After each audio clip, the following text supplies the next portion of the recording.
Augustus, the founder of the Roman Empire, is remembered for stabilizing Rome after decades of civil war. Yet his greatest misstep was in how he handled the question of succession. Determined to keep power within his family, he spent years grooming relatives, his stepson Tiberius only being chosen after a string of heirs either fell ill or were forced aside. This personal approach to succession overlooked the fact that Rome's stability depended on capable leadership, not merely bloodlines.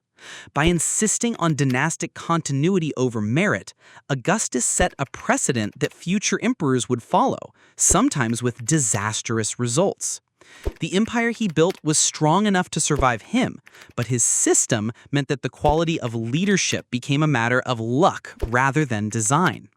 This mistake sowed the seeds for power struggles, palace intrigue, and political assassinations that plagued the empire for centuries. Augustus's legacy as a master statesman is undeniable, but the flaw in his succession planning would haunt Rome long after his carefully staged funeral rites and marble monuments faded from memory. Tiberius, Rome's second emperor, began his reign with competence and restraint, but his gravest error came when he withdrew from the capital and left much of the empire's governance in the hands of others.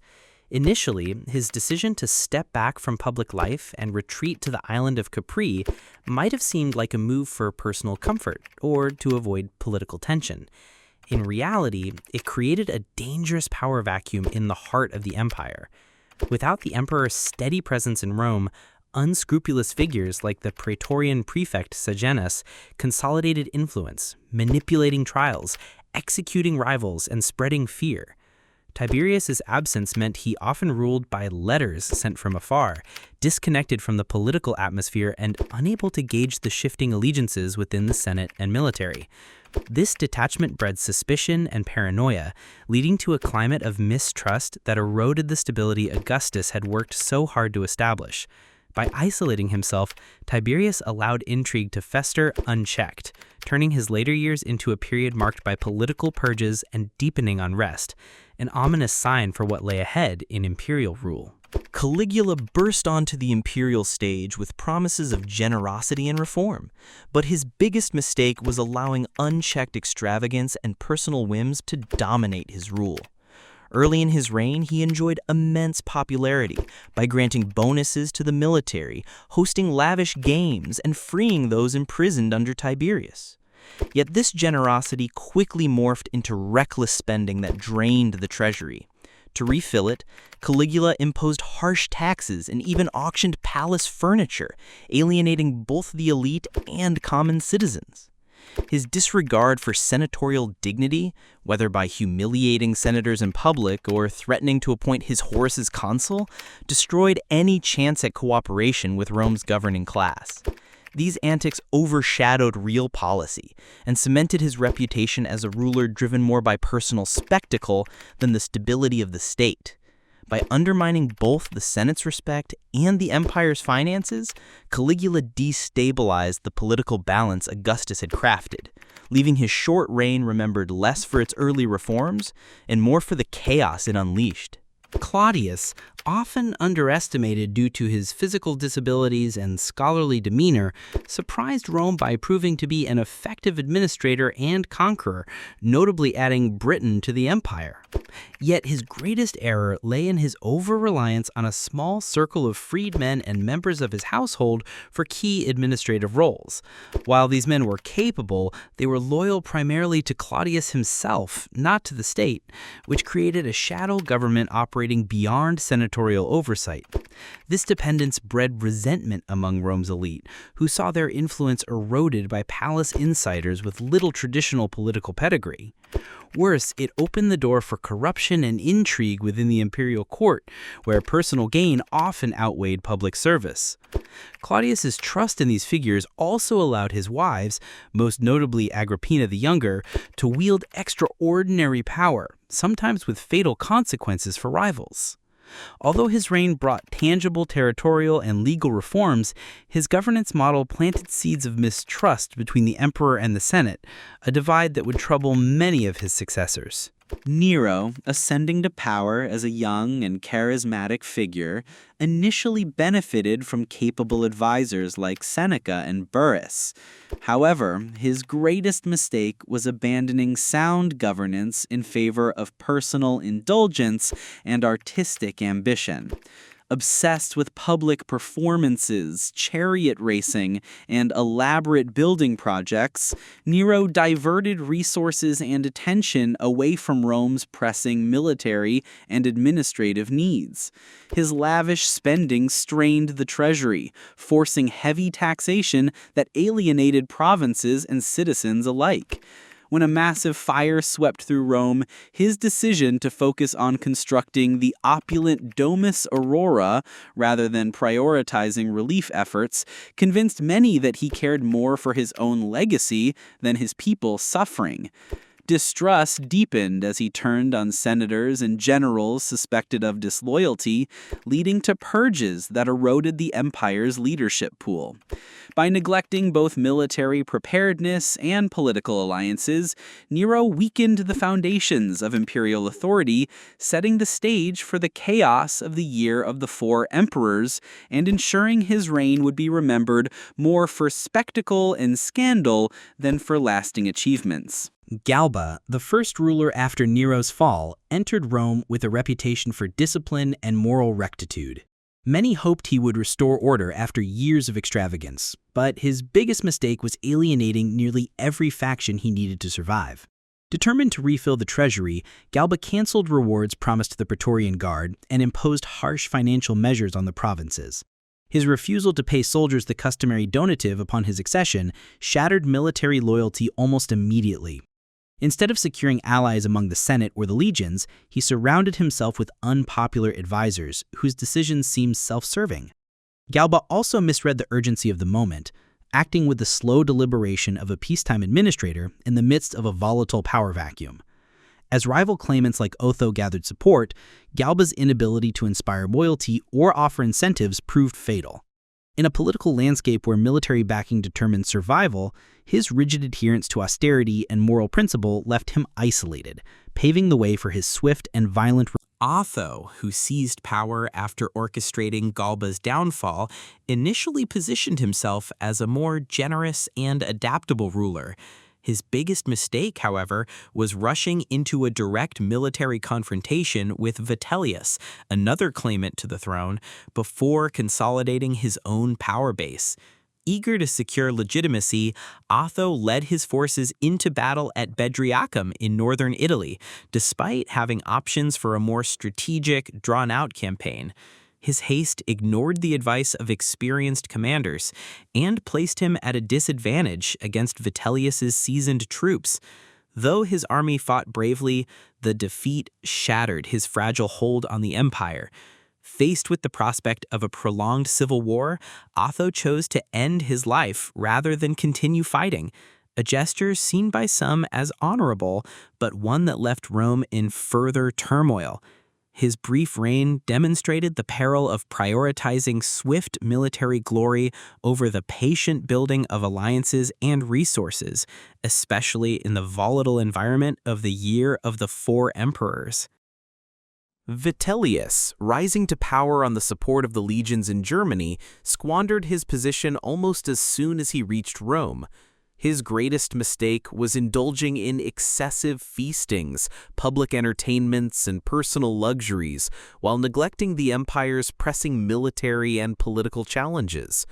Determined to reward his supporters, he expanded the imperial payroll and lavished gifts on the troops, draining the treasury at a time when stability demanded careful management. Vitellius also dismissed or replaced experienced commanders with loyalists, weakening Rome's defenses just as Vespasian's forces were advancing from the east. Instead of preparing for inevitable conflict, he underestimated his rival and delayed decisive action. His inability to adapt from the role of a popular general to that of a responsible emperor alienated the Senate, the provinces, and eventually even parts of his own army. By treating the purple as a prize for personal enjoyment rather than a mantle of responsibility, Vitellius left himself vulnerable, and his short reign collapsed under the weight of his own indulgence and misjudgment. Vespasian, who emerged victorious from the chaos of the Year of the Four Emperors, restored stability and initiated significant reforms. But his biggest misstep was the heavy taxation policies he implemented to rebuild the imperial treasury. While financially necessary after years of civil war and Nero's extravagance, these taxes, particularly in the provinces, were deeply unpopular. His introduction of new levies, including the infamous tax on public urinals, became symbolic of his willingness to squeeze revenue from every possible source. Though he balanced the budget and financed massive building projects like the Colosseum, the burden on provincial populations sometimes bred resentment toward Roman rule. Additionally, his reliance on loyal military commanders to govern key provinces concentrated power in the hands of a few, potentially undermining local autonomy and sparking tensions. While his fiscal discipline earned him long-term stability, the short-term perception of avarice tarnished his reputation among those directly affected, illustrating the fine line between prudent governance and alienating the empire's subjects. Titus, celebrated for his generosity during crises such as the eruption of Mount Vesuvius and the Great Fire of Rome, nonetheless made a critical error by overextending imperial finances to maintain his image as a benevolent ruler. Determined to present himself as the opposite of his father's frugal and tax-conscious style, Titus funded lavish public games, massive reconstruction projects, and generous relief efforts without securing sustainable revenue streams. While these actions won him immediate popularity, they depleted reserves that had only recently been rebuilt after years of instability. His focus on short-term acclaim meant less attention to long-term fiscal stability, leaving his successors to grapple with tightening budgets. Furthermore, his reliance on personal charisma rather than institutional reforms made his popularity fragile, tied to his presence rather than the resilience of the imperial system. Though his reign was brief and fondly remembered, his fiscal approach risked undoing the hard-won economic recovery his father had achieved. Domitian, the younger brother of Titus, consolidated imperial authority with efficiency but undermined his own position through excessive centralization of power and a climate of fear. His biggest mistake was his deep distrust of the Senate and Rome's aristocracy, leading him to bypass traditional channels of governance in favor of direct control. Domitian increased surveillance, encouraged informants, and enforced harsh punishments for perceived disloyalty, creating an atmosphere where political opponents were eliminated rather than persuaded. While his administrative reforms strengthened provincial governance and his military campaigns secured borders, his authoritarian style alienated influential elites whose support was essential for long-term stability. By promoting loyalty to himself over loyalty to the institutions of Rome, Domitian eroded the collaborative political culture that earlier emperors had maintained. This isolation left him vulnerable to conspiracy, and his reign ended abruptly in a palace plot, a stark reminder that even effective rulers can be undone by mistrust and overreach. Nerva, chosen as emperor after Domitian's assassination, aimed to restore goodwill with the Senate and heal the wounds left by years of autocratic rule. His greatest mistake, however, was underestimating the resentment and mistrust brewing within the military, especially the Praetorian Guard.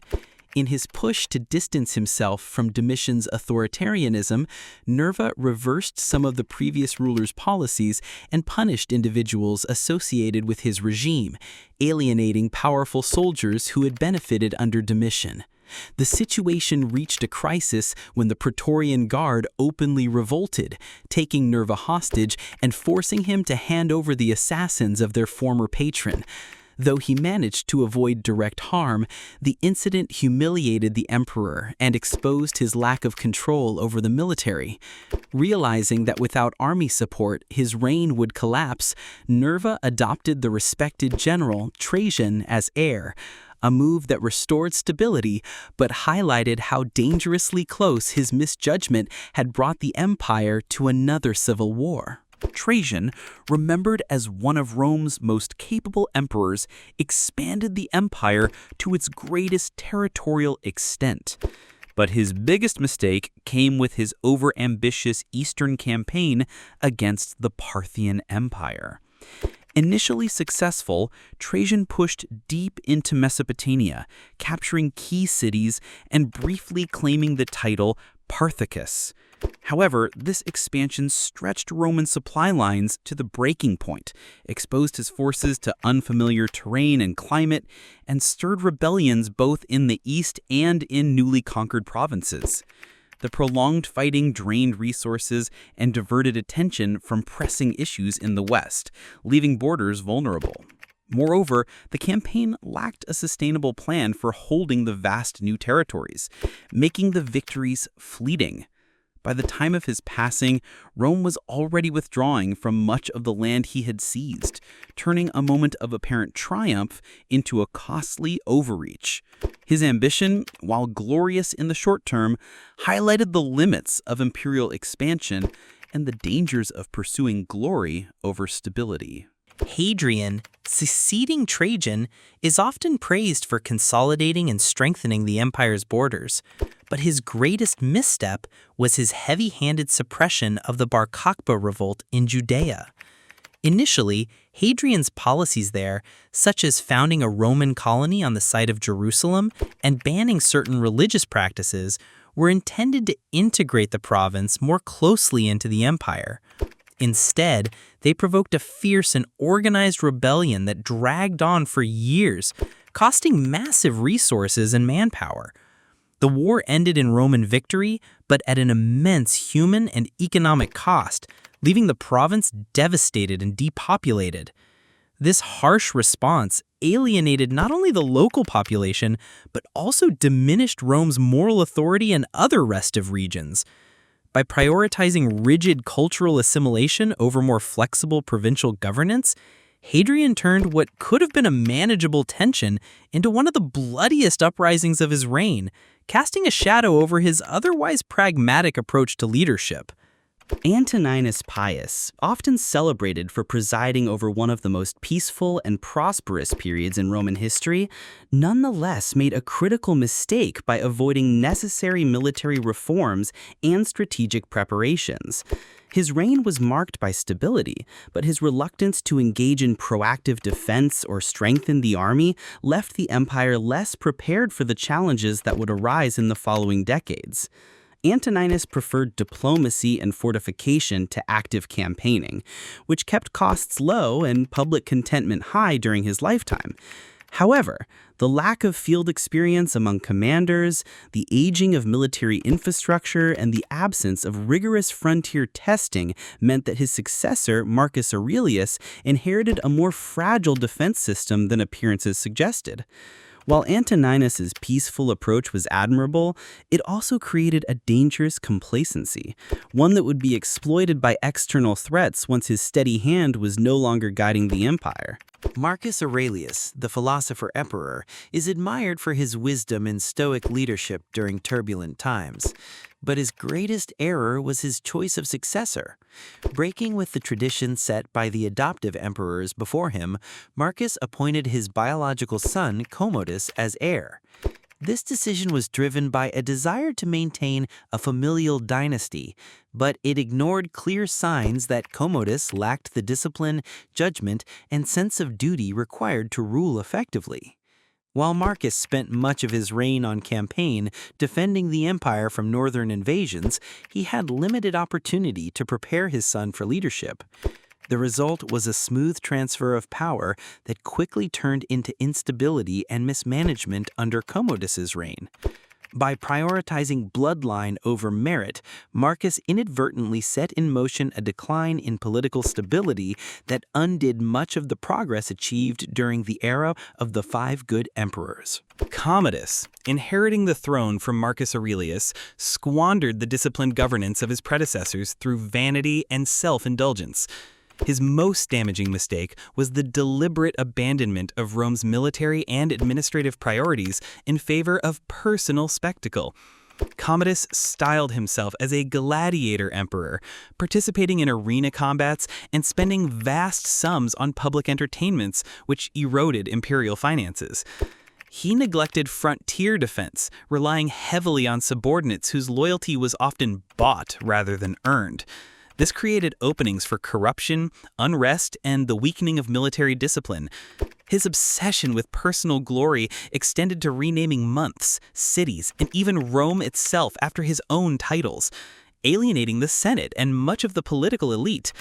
By prioritizing image over effective governance, Commodus not only destabilized the empire during his lifetime, but also accelerated a period of political chaos that would haunt Rome for decades. Pertinax, rising to power after Commodus's assassination, had the difficult task of restoring order to a Rome exhausted by extravagance and corruption. His biggest mistake was attempting sweeping reforms too quickly, especially with the Praetorian Guard.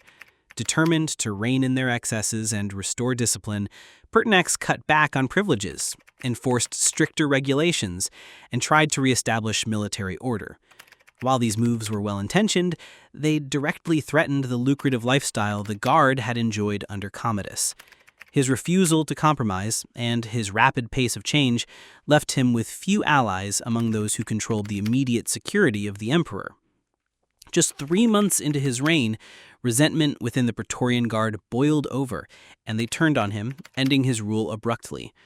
Pertinax's fall became a cautionary tale of how even a principled leader could be undone by underestimating entrenched power and moving faster than political realities allowed.